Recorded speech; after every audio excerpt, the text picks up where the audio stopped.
प्रिय छात्र एवं छात्राओं, मैं संजय सिविल फोरम में आपका हार्दिक स्वागत करता हूं। जैसा कि आपको मैंने कहा था पिछले वीडियो में, 3-4 दिन मैं ही नहीं रहूंगा और 3-4 दिन के बाहर जाने के बाद लौटने के बाद ये आज मैं पहला वीडियो आप लोग के बीच प्रस्तुत करने जा रहा हूं।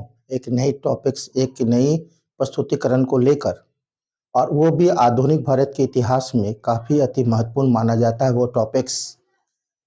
तो देरी नहीं करते हुए मैं शुरुआत को कर रहा हूं। आपकी समय कीमती है क्योंकि परीक्षा बहुत ही नज़दीक है आप लोग की।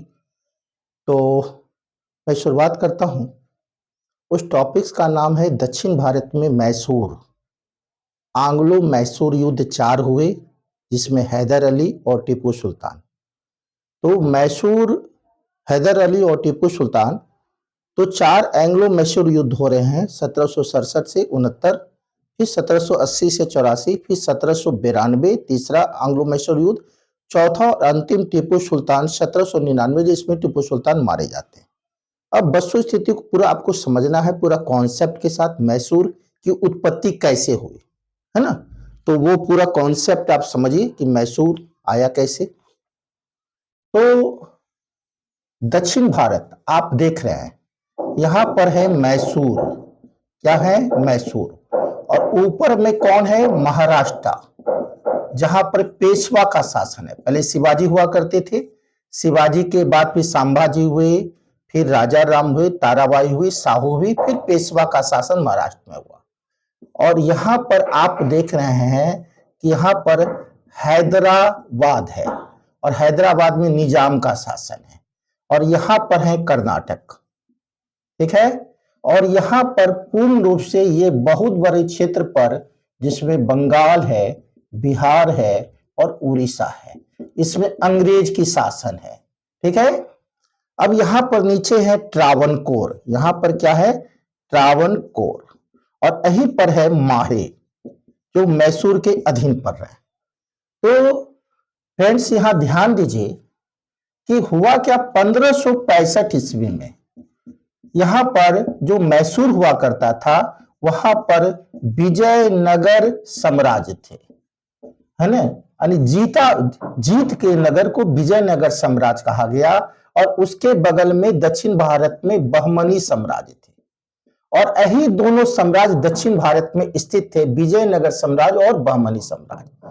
लेकिन क्या हुआ कि दोनों के बीच युद्ध हुआ, गंगा यमुना दोआब को लेकर दोनों भिड़ गए, विजयनगर साम्राज्य और बहमनी साम्राज्य, जिसके कारण बहमनी साम्राज्य जो है कई भाग में इस युद्ध के बाद जो है तालीकोटा का युद्ध जो हुआ, तालीकोटा का युद्ध, जिसको राजसी टांगरी युद्ध भी कहते हैं, राजसी टांगरी युद्ध भी कहते हैं। इस युद्ध के बाद विजयनगर साम्राज्य कई कई छोटे छोटे साम्राज्य में विभक्त हो गए, जिसमें अहमदनगर, गोलकोंडा, बीदर, बीजापुर और बरार, ये 5 भाग में बहमनी साम्राज्य विखंडित हो गए। अब क्या हुआ कि यह जो युद्ध हुआ था, पहले बहमनी साम्राज्य विखंडित हुए और अहमदनगर, गोलकुंडा, बीदर और बीजापुर जो है इस तालीकोटा राजसी टांगरी युद्ध में भाग लिया था, बरार भाग नहीं लिया था। यह ध्यान पूर्वक आप लोग ध्यान कीजिएगा कि तालीकोटा राजसी टुंगरी में बरार भाग नहीं लिए थे, 4 शक्ति भाग लिए थे जो बहमनी साम्राज्य से अलग हुए थे, अहमदनगर, गोलकुंडा, बीदर और बीजापुर। और इस युद्ध के बाद, तालीकोटा युद्ध के बाद क्या हुआ, विजयनगर साम्राज्य भी कई भाग में विभक्त हो गए। और 1612 में वेंकट द्वितीय, क्या नाम बोल रहे हैं? वेंकट द्वितीय जो है मैसूर के पाडियार वंश की स्थापना की। कौन वंश स्थापित हुआ? पाडियार वंश। 1612 में वेंकट द्वितीय ने विजयनगर साम्राज्य जब विखंडित हुए तो एक मैसूर क्षेत्र बना और इसी मैसूर में बाडियार वंश की स्थापना 1612 में वेंकट द्वितीय कर रहे हैं। 18वीं शताब्दी में जो है इस बाडियार वंश के जो राजा हुए, चिक्का कृष्णा राव द्वितीय, ये सम्राट हुए। और ये चिक्का कृष्णा राव के ये नाम मात्र के राजा थे मैसूर के, और इस वास्तविक शक्ति थी नंदराज जो प्रधानमंत्री हुआ करते थे, और दूसरा है देवराज जो सेनापति होते थे, और ये दोनों सगे भाई थे। तो मैप में आप बिल्कुल समझ रहे हैं कि 1612 में तालिकोटा युद्ध के बाद विजयनगर साम्राज्य के खंडर पर मैसूर राज अस्तित्व पाए, जिसमें वाडियार वंश की स्थापना 1612 में वेंकट द्वितीय ने किया, और 18वीं शताब्दी में इस वाडियार वंश के प्रतापी राजा जो थे चिक्का कृष्णाराव, लेकिन इसके पास शक्ति नाम मात्र की थी, वास्तविक शक्ति इसके प्रधानमंत्री नंदराज और जो सेनापति देवराज हैं, जो दो सगे भाई है, इसी के हाथ में शासन है। अब स्थिति क्या पर नहीं है, जहां पर मैसूर है उसके ऊपर में महाराष्ट्र में पेशवा है। अब आप देख रहे हैं कि 1761 में पानीपत के युद्ध में पेशवा बुरी तरह अहमद शाह अब्दाली से हारते हैं। मराठवाड़ा का कोई ऐसा परिवार नहीं था जो मरा नहीं हो, पूरा क्षति हुई महाराष्ट्र में, मराठवाड़ा क्षेत्र में पेशवा का आर्थिक क्षति हुई, धन की क्षति हुई, जन की क्षति हुई, और पानीपत का तृतीय युद्ध ने पेशवा का कमर तोड़ दिया। तो ऊपर में पेशवा है, उसके बगल में आप देख रहे हैं फ्रेंड्स, जहां निजाम का शासन है हैदराबाद में, और नीचे कर्नाटक है, और इसके नीचे त्रावणकोर है। लेकिन उस समय जो स्थिति बन रही है कि अंग्रेज जो है अपनी छल बल और कल के कारण, कूटनीतिक के कारण जो है बंगाल में प्लासी का युद्ध जीत लेते हैं। फिर 22 अक्टूबर 1764 को वो बक्सर का युद्ध जीतने के बाद 1765 में बिहार, बंगाल और उड़ीसा की एक बहुत बड़े क्षेत्र पर दीवानी प्राप्त कर लेते हैं। तो यहां गौर करने वाली बात है कि अंग्रेज की जो कलकत्ता प्रेसिडेंसी प्रांत है उसका 1765 में क्षेत्र काफी बड़ा बढ़ गया, और वो जो है बक्सर युद्ध जीतने के बाद समूचे उत्तर भारत का वो स्वामी हो गया। अब धीरे धीरे उसकी लालसा बढ़ते जा रही है। अब अंग्रेज चाह रहा है कि जो दक्षिण भारत में मेरा मद्रास प्रेसिडेंसी प्रांत है, यहाँ पर फ्रेंड्स ध्यान दीजिए, यहाँ पर मद्रास हुआ करते थे जो अंग्रेज का प्रेसिडेंशियल प्रांत है। अब वो मद्रास का क्षेत्र काफी प्रेसिडेंशियल छोटा है, अब उसका विस्तार करना चाह रहे थे, इसलिए उसका ध्यान गया मालाबार के क्षेत्र पर, जहां अत्यधिक मात्रा में मसाला हुआ करते थे, और ये मसाला की यूरोप में बहुत बड़ी मांग थी, इसलिए वो मालाबार क्षेत्र पर मैसूर के शासक स्थापित हो चुके थे। तो अंग्रेज की जो विपाशा है, लालसा है, वो बढ़ती गई, क्योंकि वो बहुत बड़े क्षेत्र में पलासी और बक्सर का युद्ध जीतने के बाद बिहार, बंगाल, उड़ीसा का वो स्वामी हो जाता है बड़े बहुत बड़े क्षेत्र पर। अब उसको लगता है कि हमको दक्षिण भारत में आगे बढ़ना चाहिए, और दक्षिण भारत में देख रहा है कि कई क्षेत्रीय शक्ति आपस में टकरा रहे हैं, जैसे महाराष्ट्र है, दक्षिण भारत में जो है मैसूर हो गया है, हैदराबाद के निजाम हो गए हैं, इधर कर्नाटक है। तो सब अपनी अपनी सीमा को बढ़ाना चाह रहे हैं, और बीच में फायदा लेना चाह रहा है अंग्रेज। मद्रास प्रेसिडेंशियल में जहां वो मौजूद है उसकी क्षेत्र को वो बढ़ाना चाह रहा है, मालाबार के क्षेत्र को वो जीतना चाह रहा है मैसूर से। अब ध्यान पूर्वक ध्यान दीजिए फ्रेंड्स कि अब क्या हो रहा है कि यह जो नंदराज है, इस नंदराज के शासनकाल में एक सेना के उच्च पद पर फतेह मोहम्मद का उदय हुआ, फतेह मोहम्मद। और यह जो फतेह मोहम्मद थे, यह हैदर अली के पिता थे, जो नंदराज के अधीन सेना के उच्च पद पर आसीन थे। कौन थे फतेह मोहम्मद? तो वो जो है हैदर अली के पिता थे, जो सेना के उच्च पद पर वाडियार वंश में जो है नंदराज के अधीन कार्य कर रहे थे।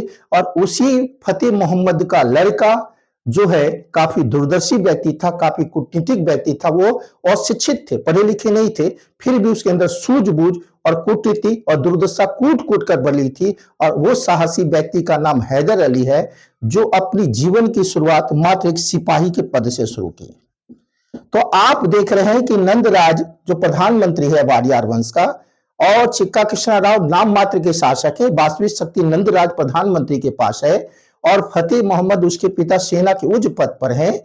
और वह जो उसका पुत्र हैदर अली है, जो अशिक्षित होते भी दूरदर्शी है, साहसी है और कूटनीतिक है, और एक सिपाही के मामूली पद पर वो आसीन होते हैं हैदर अली नंदराज की सेना में। और अपनी योग्यता के बल पर, अपनी सक्षमता के बल पर वह धीरे धीरे अपने पदोन्नति को प्राप्त करते हैं। और 1755 में ध्यान दीजिएगा, 1755 में वह जो है डिडूगल का फौजदार बनते हैं। कहाँ का बनते हैं?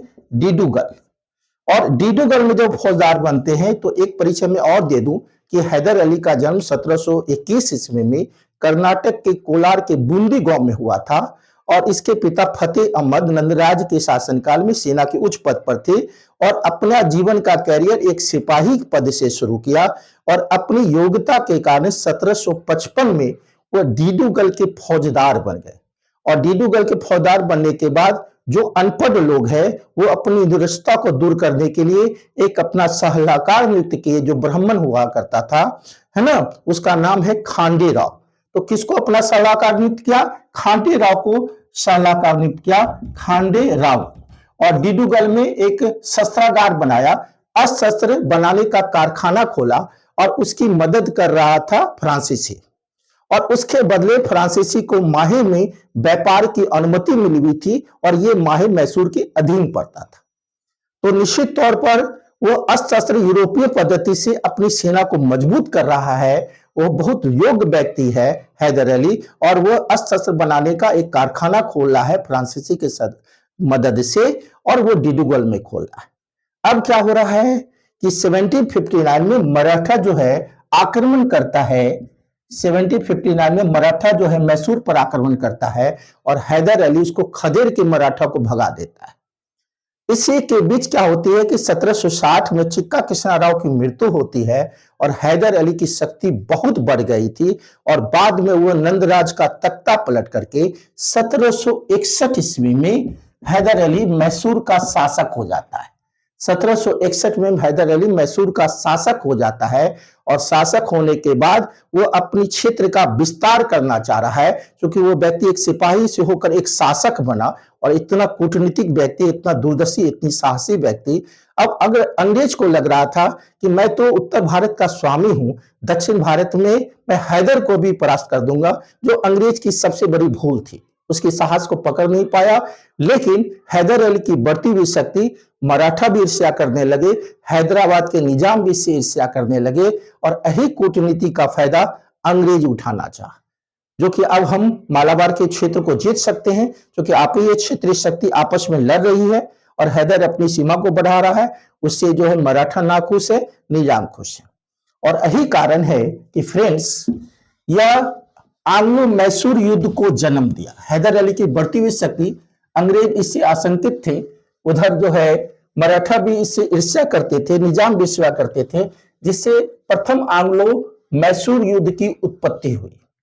तो प्रथम आंग्लो मैसूर युद्ध, प्रथम आंग्लो का मतलब अंग्रेज, मैसूर युद्ध हुआ वो 1767 से 1769।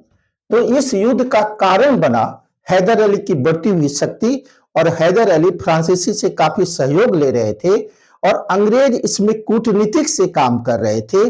फिर हैदर अली ने क्या किया, कन्नड़ के तट पर एक अंग्रेजी जहाज को पकड़ लिया, जिससे प्रथम आंग्लो मैसूर युद्ध शुरू हो गया और अंग्रेज की तरफ से जॉन स्मिथ सेनापति थे और बड़ी वीरता से प्रथम बार में युद्ध की घोषणा हो गई जनरल स्मिथ के द्वारा। और पहला पलड़ा में कुछ देर के लिए हैदर अली कूटनीतिक का काम किए और पहले अंग्रेज यह चाहा कि हम मराठा को कुछ क्षेत्र को मिला ले, यानी मराठा को अपनी ओर मिला ले, क्योंकि मराठा पानीपत के युद्ध के बाद बुरी तरह हार गए थे। तृतीय पानीपत के युद्ध के बाद तो वो बोला कि मैं आपको पैसे से मदद करूंगा, मराठा को अंग्रेज बोला। और वह जो निजाम है उसको बोला कि मैं आपका कुछ क्षेत्र दे दूंगा, लेकिन हैदर अली बहुत चतुराई से काम किए। वह बहुत इस सूझबूझ के साथ वो तुरंत फौरन एक्शन लिए और वो मराठा को बुलाए और निजाम को बुलाए कि आप, हम लोग आपस में पड़ोसी हैं और एक दूसरे का मदद करेंगे। अंग्रेज कौन होता है, वो तो बाहरी शक्ति है, इसलिए वो मराठा को आश्वासन देते हैं कि मैं पैसे से, आप लोग कमजोर हो चुके हैं पानीपत के तृतीय युग बाद, मैं आपको मदद करूंगा। और निजाम को भी बोलते हैं कि मैं आपको क्षेत्र दूंगा। तो वो अंग्रेज इसमें विफल हो जाता है कूटनीतिक में हैदर अली के आगे और उसके बाद अंग्रेज अकेला पड़ जाते हैं और हैदराबाद का निजाम और जो है मराठा और हैदर अली वीरता के साथ अंग्रेज के साथ लड़ता है। उधर जॉन स्मिथ की सेना होती है। पहले शुरुआती दौर में कुछ झड़प होती है, हैदर की थोड़ा बहुत हार होती है, फिर हैदर वीरता से आगे लड़ते हैं और लड़ने के बाद क्या होता है फ्रेंड्स कि हैदर अली जो है कर्नाटक पर आक्रमण करके मोहम्मद अली को आरकाट का घेरा जीत लेते हैं, कर्नाटक को जीत लेते हैं। मोहम्मद अली हार जाता है और कर्नाटक से जीते जीते वो मद्रास की ओर बढ़ जाते हैं और चारों ओर से मद्रास में जो है अंग्रेज को हैदर अली घेर लेते हैं। अंग्रेज विवश हो जाते हैं। अब अंग्रेज के पास कोई चारा ही नहीं है। अंत में वो समझौता के लिए विवश हुआ। हैदर अली की बड़ी जीत हुई और दक्षिण भारत में ये जो अंग्रेज का सपना था कि मैं मामूली रूप से हैदर को हरा दूंगा, यह अंग्रेज का सपना चकनाचूर हो गया इस साहसी व्यक्ति के आगे, इस कर्मठ व्यक्ति के आगे, इस दूरदर्शी व्यक्ति के आगे, इस कूटनीतिक व्यक्ति के आगे। तो यह जो हैदर अली है उसको बुरी तरह परास्त किए और अंत में 4 अप्रैल, डेट याद रखिएगा, 4 अप्रैल 1769 को प्रथम आंग्लो मैसूर युद्ध जो है मद्रास की संधि के द्वारा, कौन संधि के द्वारा? मद्रास की संधि के द्वारा रोक दिया जाता है। इसमें हैदर अली की शक्ति पूरा दक्षिण भारत में मजबूत हो जाती है। अंग्रेज बुरी तरह हार जाते हैं और मद्रास की संधि करने के लिए विवश हो जाते हैं और इस संधि के द्वारा यह होता है कि जो क्षेत्र एक दूसरे को जीते थे वो वापस कर दिए जाते हैं और युद्ध का हर्जाना, बहुत बड़ा हर्जाना हैदर अली अंग्रेज से लेता है और बोलता है कि अगर मुझे कोई आक्रमण करेगा तो आपको सेना से मदद करना होगा। अंग्रेज आश्वासन देता है कि अगर आपको पर आक्रमण कोई होगा तो मैं मदद करूंगा और इसी मद्रास की संधि के द्वारा प्रथम आंग्लो मैसूर युद्ध को रोक दिया जाता है और हैदर अली बहुत अपनी शक्ति को बढ़ा लेते हैं और दक्षिण भारत में वो सबसे स्ट्रॉन्ग, मजबूत शासक के रूप में हैदर अली उभर जाते हैं। तो फ्रेंड्स, आज थोड़ा सा इतना ही रहने दीजिए। फिर मैं द्वितीय आंग्लो मैसूर युद्ध में हैदर अली की जो पराजय हुई उसके बाद मारे जाते हैं, तृतीय आंग्लो मैसूर युद्ध, चतुर्थ आंग्लो मैसूर युद्ध और टीपू सुल्तान को कल लेकर आ रहा हूं। और बिल्कुल आप कॉन्सेप्ट को समझिए, एक एक बिंदु को मैं आज कॉन्सेप्ट को तोड़ा हूं। इस बिंदु को आप नोट कीजिएगा, आपके लिए परीक्षा के लिए काफी अति महत्वपूर्ण होने जा रहा है। निश्चित उज्जवल भविष्य की शुभकामना और आप एग्जाम को क्रैक कीजिए, आने वाला बीपीएससी को, यही मेरी शुभकामना है। इसी के साथ मैं इस वीडियो को समाप्त करता हूं। धन्यवाद।